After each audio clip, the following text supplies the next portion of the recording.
Welcome to Space to Ground. I'm Sandra Jones. This week, 2 spacewalk dates were postponed as managers review leak data, and the crew on board space station completed ham radio calls to students on the ground. NASA engineering and flight control teams are continuing to review data and video associated with a coolant leak from a backup radiator on the station's Nauka multi-purpose laboratory module, which occurred on October 9th. 2 United States segment spacewalks originally scheduled for Thursday, October 12th and Friday, October 20th have been postponed until the review is complete and new dates will be announced later.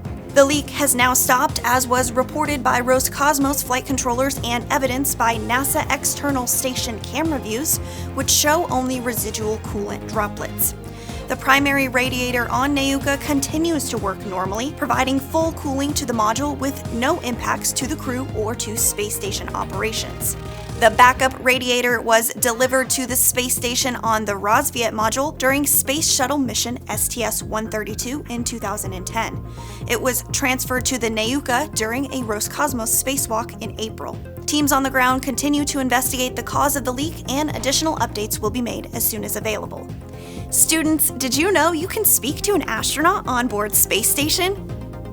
The International Space Station ham radio has allowed groups of students in schools, camps, museums, and planetariums to speak with people living and working in space since the earliest space station expeditions. This week, NASA astronauts Jasmine Mogbelli and Laurel O'Hara, as well as European Space Agency astronaut Andy Mogensen, spent time speaking to students around the world. As the space station passes over a school or another location that receives a signal from the space station, there is typically a 9-minute window to make contact with the space station crew. On Saturday, October 14th, an annual solar eclipse will be visible in parts of the Western Hemisphere and will be seen by millions of people. So you may wonder what an eclipse looks like from the space station. Over the years, we have received spectacular images of the Earth from the space station during such events. You can see the circular shadows on the surface of our planet as the moon moves in front of the sun. Hopefully the orbiting crew will have a chance to view the eclipse, but you will have a couple of ways to see it. We remind you to never look directly at the sun without specialized eye protection designed for solar viewing, or you can join us live as the eclipse travels across the United States. Watch the Ring of Fire 2023 annular solar eclipse starting at 11:30 a.m. Eastern. And that's Space to Ground for this week. Thanks so much for watching.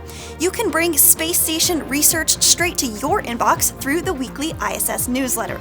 For the latest research, stories, videos, podcasts, and more, head to nasa.gov/ISS-science to sign up. We'll see you next week.